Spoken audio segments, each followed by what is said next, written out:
সংস্কৃত ভাষাটা এই যে ডেলি ল্যাঙ্গুয়েজে মানে প্রতিদিনের যে কথাবার্তার মধ্যে থাকা, এইটা কোন সময় অবধি ছিল? বৈদিক সংস্কৃতটা কিন্তু ঠিক এখন যে ক্লাসিক্যাল সংস্কৃত তার মতো নয়। রামায়ণ মহাভারত যে সংস্কৃত ভাষায় লেখা হয়েছে সেটাকে আমরা বলি ক্লাসিক্যাল। বেদটা হচ্ছে আরো পুরনো, আরো আর্কাইক।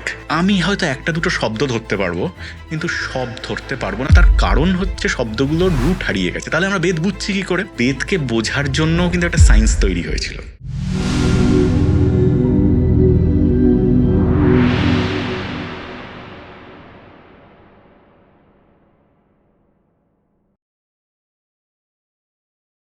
তো যেটা নিয়ে আমরা কথা বলছিলাম যে এই যে চাণক্য বা কৌটিল্য, আহ, এই মানুষটা নিয়ে তো চর্চা যত সময় যাচ্ছে তত বাড়ছে, এবং যে কোনো ফিল্ডের যে কেউ কোনো জায়গায় সাকসেস পেলে বলা হচ্ছে যে এ ওই ফিল্ডের চাণক্য।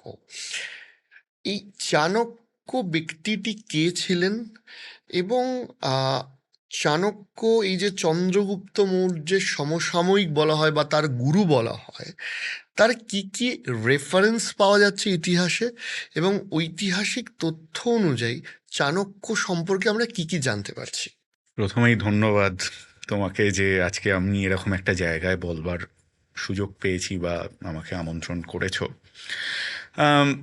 আমি জানি না কোথা থেকে শুরু করব, কারণ আমার উত্তরটা শুনলে অনেকেরই বুকে ব্যথা হতে পারে। কিন্তু এটা ঘটনা যে ঐতিহাসিকভাবে কিন্তু আমরা চাণক্য বলে কোনো ক্যারেক্টারকে পাই না। প্রথমেই এরকমভাবে নাটকীয়তা উন্মোচন করে দেওয়াটা ঠিক নয়, কিন্তু বাস্তব হচ্ছে তাই। তাহলে এই চাণক্য এলো কি করে? মানে প্রশ্ন তো সেইখানটাতেই। মজার ব্যাপার হচ্ছে, প্রথমে আমি বলি যে চাণক্য যে নেই সেইটা আমরা কনফার্ম যে হচ্ছি সেটা কোথা থেকে হচ্ছি। গ্রিক দূত মেগাস্থেনিস তিনি এসেছিলেন মৌর্য সাম্রাজ্যে, যখন চন্দ্রগুপ্ত মৌর্য পাটলিপুত্রে তিনি এসেছিলেন, সমসাময়িক। সমসাময়িক।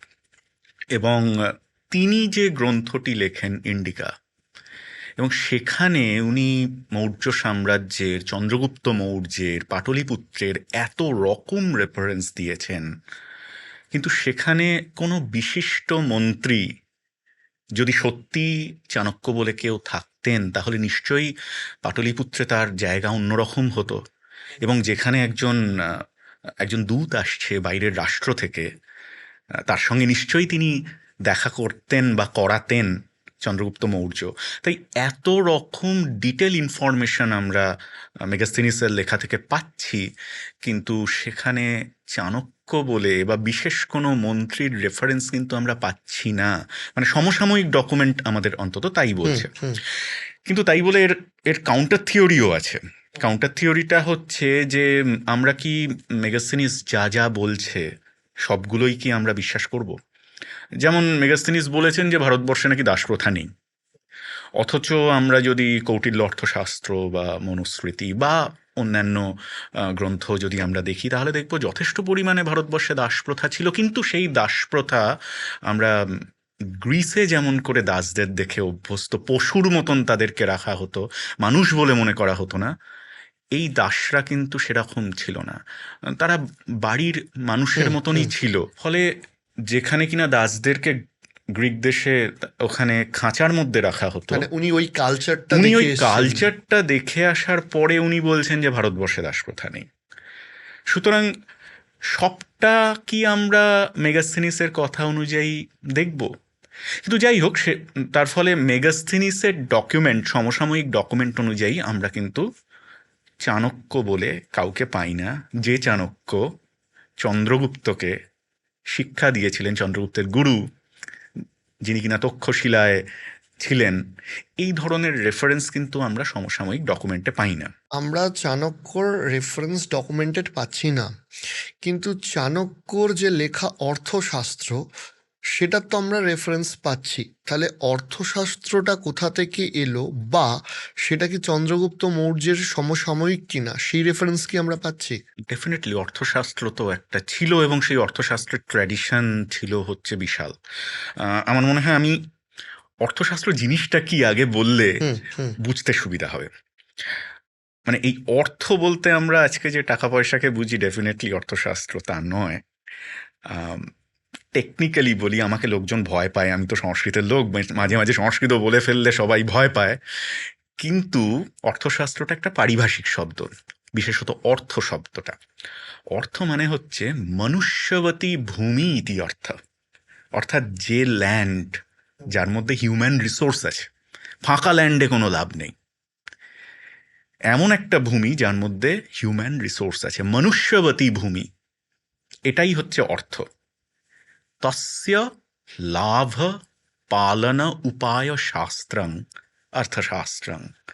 সেই মনুষ্যবতী ভূমি, তাকে লাভ করব কি করে আর তাকে পালন করব কি করে, সেইটা হচ্ছে অর্থশাস্ত্র। তার মানে হচ্ছে যে রাজ্য বা যে দেশ আমার কাছে নেই, সেটাকে আমি কি করে প্রথমে এনক্রোচ করব।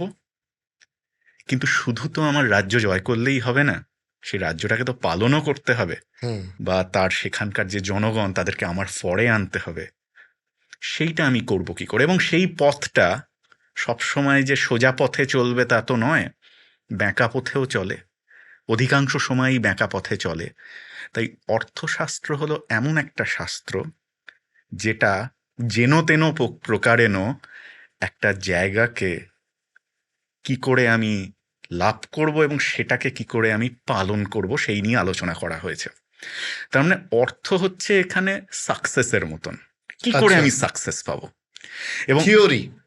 একদম।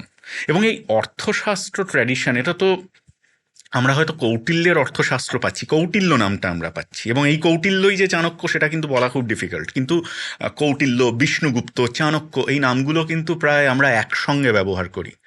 কিন্তু আমরা যে চাণক্যের গল্প জানি, সেই চাণক্য কিন্তু আসলে আমাদের কাছে পপুলার হয়েছে মুদ্রারাক্ষস থেকে। মুদ্রারাক্ষসের থেকে আমরা ওই চাণক্যের গল্পটা জানি। মুদ্রা রাক্ষস কোন সময়ের? মুদ্রারাক্ষস নিয়ারলি 7th সেঞ্চুরি বা তারপরে। মানে অর্থাৎ প্রায় 200-300 হ্যাঁ, 400 হ্যাঁ, বছর হ্যাঁ, পরে, হ্যাঁ। যখন ফলে চর্চিত বা আলোচিত হচ্ছে তখনকার থেকে তখন 400 থেকে, বছর আগের ইতিহাস হ্যাঁ, তখন থেকে আসছে। একদমই তাই। তার ফলে এই যে অর্থশাস্ত্রের যে ট্র্যাডিশন, এটা কিন্তু খুব প্রাচীন। আচ্ছা। তার কারণ হচ্ছে যে কৌটিল্যের অর্থশাস্ত্র আমরা পাই, সেই কৌটিল্য কেন কৌটিল্য, কারণ সে কুটিলমতি, সোজা কথায় ভাবতে পারে না। ইনফ্যাক্ট কৌটিল্য অর্থশাস্ত্র এমন একটা বই যেটার আবিষ্কারকে এখনকার স্কলাররা বলছেন একদম ইন্ডিয়ানা জোন্স যেমন করে একটা গুপ্তধন খুঁজে পায়, সেই রকমভাবে নাকি শ্যামশাস্ত্রী খুঁজে পেয়েছিলেন। উনি মাইসোর ওরিয়েন্টাল সিরিজ যে লাইব্রেরি আছে, মাইসোর ওরিয়েন্টাল, সেইখানকার উনি লাইব্রেরিয়ান ছিলেন। এবং ওখানে ওনাকে এক ব্রাহ্মণ, ওখানকার এক ব্রাহ্মণ, তিনি তাল পাতায় গ্রন্থিলিপিতে লেখা একটা ম্যানুস্ক্রিপ্ট দিয়ে গিয়েছিলেন এবং বলেছিলেন এই বইটা আমাদের পরিবার পরম্পরাক্রমে রক্ষা করেছে, আমাদের পরিবারের নামটা যেন প্রকাশ না করা হয়, কারণ ওই বইয়ের মধ্যে ধর্মকথা নেই। মানে সংস্কৃত বললেই তো আমাদের মনে হয় যে এখানে ধূপধুনোর গন্ধ হুম। বেরোচ্ছে, কিন্তু বললেন যে এই বইয়ের মধ্যে যে সমস্ত ট্রিক্স গুলো আছে, মানে সোজা কথায় যেগুলো কিনা কুটিলমতি বুদ্ধি যার মধ্যে আছে, সেইগুলো যে আমাদের পরিবার এতদিন রক্ষা করেছে এটা যেন প্রকাশিত না হয়। শ্যামশাস্ত্রী তাই করেছিলেন।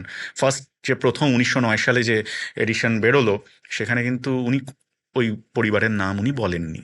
তার মানে এর থেকে প্রকাশিত, মানে যেটা বোঝা যাচ্ছে যে এই বইটা কিন্তু স্ট্রেট লাইনের বই নয়, এটা হচ্ছে একেবারেই ভ্যাঁকা লাইনের বই। এখানে একটা কথা বলুন স্যার, এই যে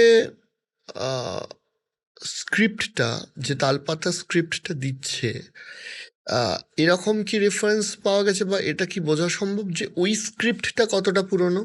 পুরোটা যে বোঝা সম্ভব তা নয়, তাহলে তার আগে একটুখানি আমি বলে নিই। আসলে সংস্কৃত বললেই না লোকের মধ্যে একটা ধারণা হয় যে সেটা হয়তো দেবনাগরী স্ক্রিপ্ট। মানে আমাকে লোকে অনেক সময় জিজ্ঞেস করে, ও সংস্কৃত জানেন, তার মানে তো আপনি হিন্দি পড়তে পারেন। হ্যাঁ, আসলে স্ক্রিপ্ট আর ল্যাঙ্গুয়েজ তো সেম নয়। হুম। হ্যাঁ, যেমন ইংলিশের তো নিজস্ব স্ক্রিপ্ট নেই, তারা রোমান স্ক্রিপ্ট ইউজ করে, সেখানে কম্পিউটারে লেখা থাকে টাইমস নিউ রোমান। হুম। ঠিক সেই রকমভাবে হিন্দিরও তো স্ক্রিপ্ট নেই, তারা তো ব্যবহার করে নাগরী স্ক্রিপ্ট। সেই নাগরী স্ক্রিপ্টে দেববাণী লেখা হচ্ছে বলে সেটা হচ্ছে দেবনাগরী।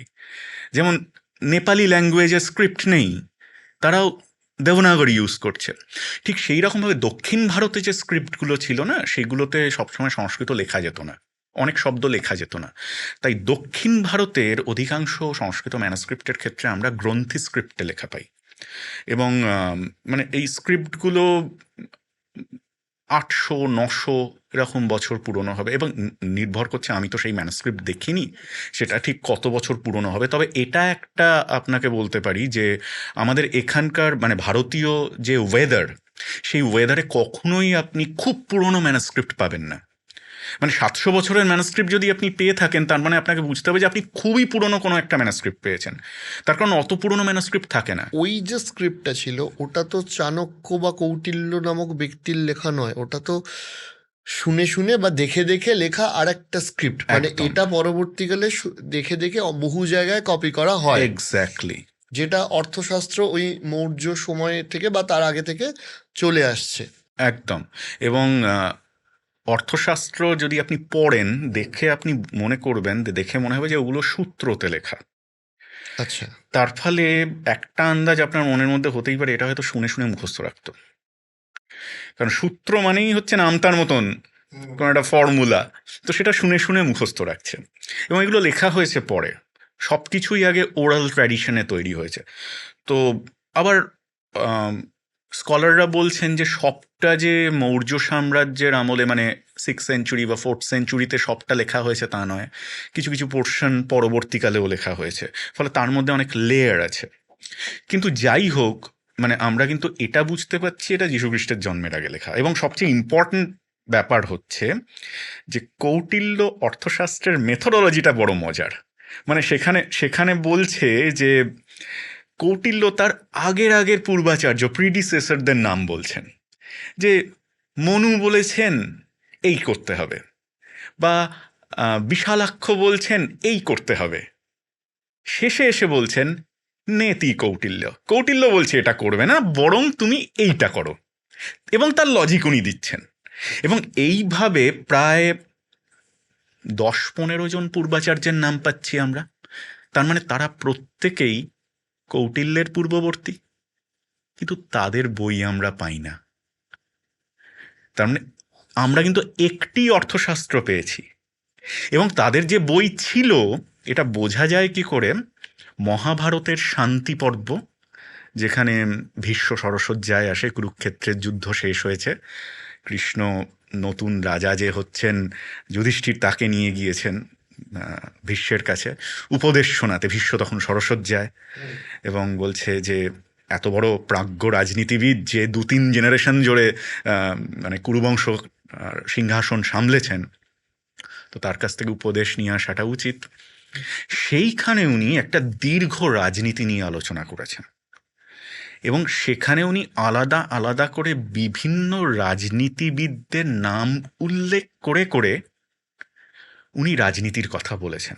আচ্ছা। এবং সেইখানের নামগুলোর সঙ্গে অর্থশাস্ত্রের নামগুলো আমরা কমন পাই। তার ফলে এটা কনফার্ম যে অর্থশাস্ত্র ট্র্যাডিশন একটা দীর্ঘদিন ধরে চলেছে, কিন্তু আমাদের হাতে আছে কেবল কৌটিল্য অর্থশাস্ত্র।